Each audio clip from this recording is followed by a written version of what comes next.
On this one, Hilda Baci, what she did, cooking for all that number of hours, dragging the attention of the world to food, something that Akwa Ibom is so blessed with, like you have rightly mentioned.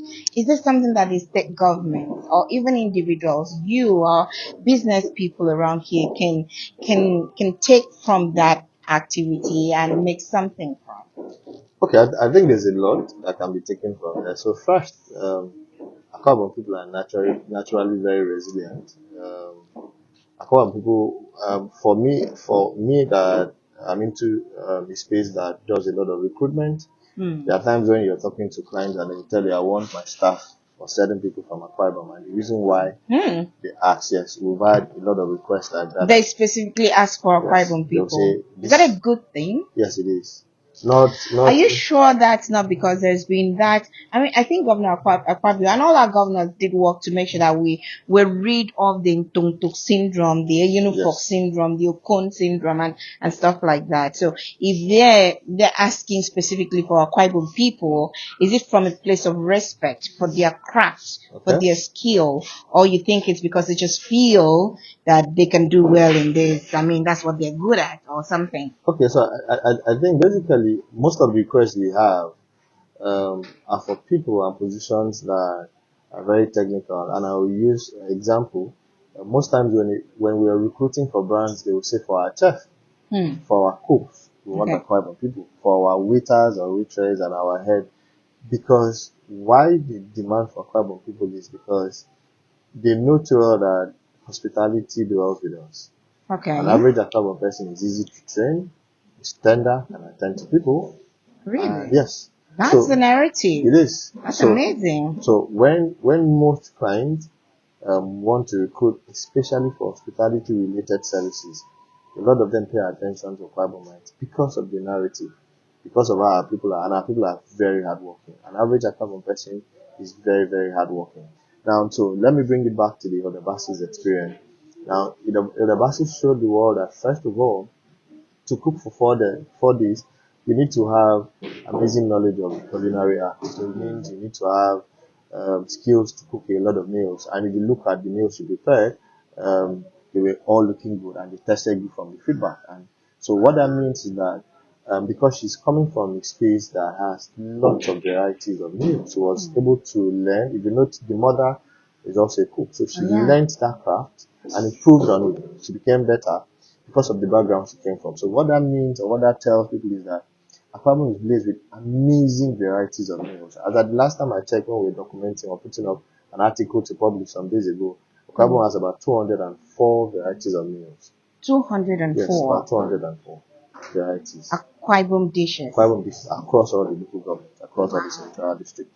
So what that means is that Hilda could afford to cook for 1 week with different varieties, just because she came from a place where we have these meals, but we've not properly harnessed or showcased these meals to the world. Then also, she also showed the world that here's where she's coming from. Akwa Ibom before now, we label the houseboys and house girls, but she showed the world that yes, the narrative is wrong about that people. Our people are very dogged, that people are strong, that people can push, and that people can do very well. So she also showed the world that yes, apart from what people say about us, we can be up there and we can do very well. So that's the second thing.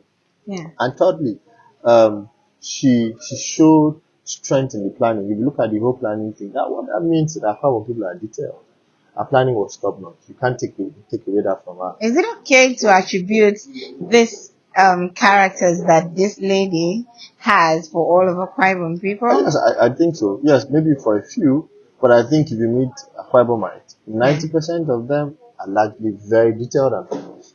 You have worked with several hotels in Akwa Ibom State, Yes. and then you moved into Lagos to work with several hotels too. Okay. Are you holding this opinion based on your experience with the chefs there, with the hotelers there, versus the ones here?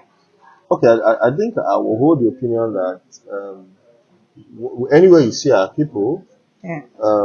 you are rest assured that they are not over ambitious. I'm not saying it's not good to be ambitious, but they are contented. An average Akwa Ibom person will want to stay within his or her limit and not want to do anything maybe illegal to try and make quick means. Okay. So Anywhere you find our people, you're sure that you can be rest assured that first of all they are going to be. I think one of the reasons why people go for our people is because they are very hardworking, they are focused, and they are detailed. And it also goes to show the kind of background we come from, our culture and tradition, where parents put a whole lot in trying to make sure that the children come out very refined. They know how to cook, they know how to respect elders, and a whole lot of things. So I think this speaks a whole lot for Clabomites. So the Baci that we see today, as a result of the kind of space she came out from, the mother put her through. If the mother didn't put her through in what she did, I'm not sure she would have ever conceived the idea of doing a Cook-A-Thon. So a couple of people are strong. We are determined when we want to do things. Yes. Can you tell the number of hotels we have in Akwa Ibom State, or approximately? Okay, so approximately we have over 300. We have over 300. Yes. What? We have Over 300 hotels? Yes. I'm wondering, what is it like in Owerri? Okay, Because so, they are rumored to have so many hotels. So this is different between Owerri and Akwa Ibom. Owerri has lots of luxury and standard hotels. Akwa Ibom has a mix. Akwa Ibom has a mix of the guest houses, the regular hotels, the 3 stars, the 4 stars, and the luxury hotel. So in terms of numbers, we have more, but in terms of standard, they have more. Okay, so in number we're more. Yes. Standard wise, they're better. Yes. So is this a good thing? Because it just feels like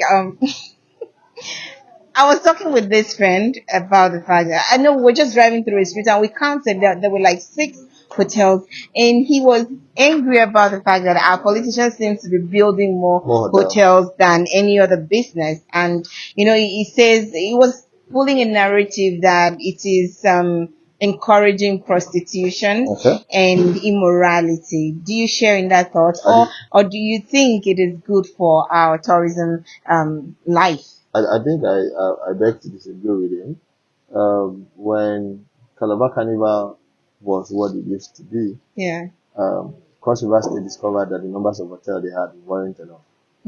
So what that means is that if Akwa Ibom picks up, if the governor today invests a lot in tourism, the hotels we have wouldn't be enough. Because people will come in and there are different categories of people. There are people that can afford the luxury hotel. So it's not encouraging. Even in states that you have only 5, if there's even a state that has only 5, immorality is still at the high. So it's not about the numbers of hotels, it's about the mindset and the mentality of the people in the space. Are you saying we should build more hotels? Yes, we need to build more hotels. If the governor pushes more on tourism investment and events in Akwa Ibom, we need more hotels. We need more 5 stars, we need more 4-star hotels. Now, I know you've said a lot about tourism potentials in Akwa Ibom State, but why would somebody travel far to come to Akwa Ibom State and have a holiday here? What do we have here that can attract someone to say, okay, I want to go spend time in Akwa Ibom State. I want to go have my holiday in Akwa Ibom State. So first, the serenity. It's amazing. Okay. It's amazing. Yeah, considering the fact that you come in from Lagos with so much traffic. Okay, I guess you can say that. If you want to escape Nigeria, currently, you don't want to go outside Nigeria, the best state to go to now is Akwa Ibom. Because once you land, the serenity is amazing. You have good roads, you're going to eat good and amazing meals. And the hospitality, even for the least restaurant, is better than what we have in some of these big states in Nigeria. So first, the serenity is what people come for. Secondly, Akwa Ibom is very peaceful. You're sure your security is top notch. Third, you're certainly going to explore amazing variety of meals. Ones that, see, when you eat Affeh in Lagos, you know that there's Affeh. I came to Lagos and I saw Calabar kitchen somewhere. Yes. The person said it was Calabar, but it was something else. Absolutely. So that's why people travel. Then the culture, although we've not really promoted the culture and traditions the way we should, which is another aspect of what the government should look at. These are the things people should come in for. But for now, people come into Akwa Ibom because they want to rest, they want to explore. People want to move out their hotel, go around the town and come back in an hour. You can't try that in some states. People want to eat good food at a very pocket-friendly price. People want to experience hospitality even when they walk into a side buka or a buka by the roadside, and which is what Akwa Ibom offers. Okay. So we need to properly harness all these things, because trust me, we are sitting on a gold mine that we don't even know we have. Okay.